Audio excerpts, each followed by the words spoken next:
శ్రీనివాస్ చెప్పండి, నాగ్పూర్ సెంట్రల్ జైల్లో ఇప్పటికే అధికారులు యాకూబ్ ని ఉరికంబం ఎక్కించినట్లుగా తెలుస్తోంది. ఉరి పూర్తయినట్టుగా తెలుస్తోంది. దీనికి సంబంధించి మీ దగ్గర ఉన్న అప్డేట్స్ ఏంటి? అక్కడ పరిస్థితి ఎలా ఉంది? మనం చూసినట్టయితే మనం ముందుగానే చెప్పినట్టు వైద్య పరీక్షలు ఇతర పరీక్షలన్నీ ముగిసిన తర్వాత ఆయనకు ఉరి తీసినట్టు మనకు జైలు నుంచి సమాచారం అందుతుంది. అయితే ఇది అధికారికంగా మాత్రం కాదు, కానీ మనకు తెలిసిన సమాచారం మేరకు ఆయనకు ఒక 5 నిమిషాల కిందనే ఉరి తీసినట్టు మనకు తెలుస్తుంది.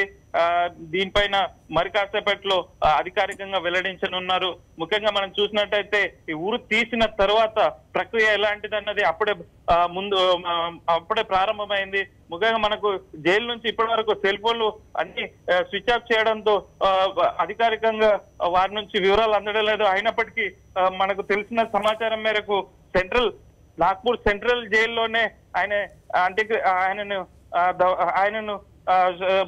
అంత్యక్రియలు నిర్వహించినట్టు తెలుస్తుంది.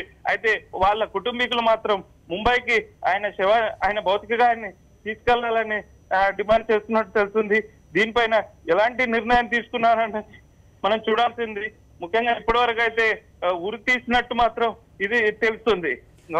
యాకూబ్ ఉరికి సంబంధించి అతని అన్న సులేమాన్ కు నిన్న రాత్రి 3 గంటల సమయంలో పోలీసులు ఇన్ఫర్మేషన్ ఇచ్చినట్లుగా తెలుస్తుంది. ప్రస్తుతం ఆయన అక్కడ ఉన్నాడా?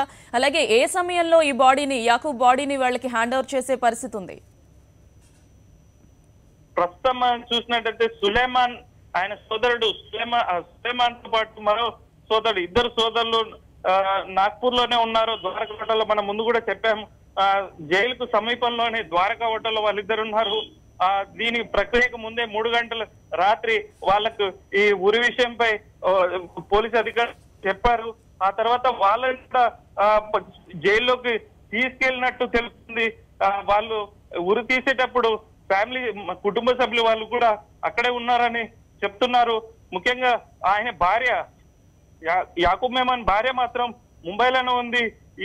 ఈ ఘటన తర్వాత ఆమె ఫ్లైట్ లో నాగ్పూర్ కు వెళ్లి ఆయన భౌతిక కాయాన్ని తీసుకునేందుకు ఏదైతే దరఖాస్తు చేసుకొని ఉన్నట్టు తెలుస్తుంది. దీనిపైన ఇప్పటి వరకు మహేం ఇంటి వద్ద మాత్రం కొంత హడావిడి కనిపిస్తుంది.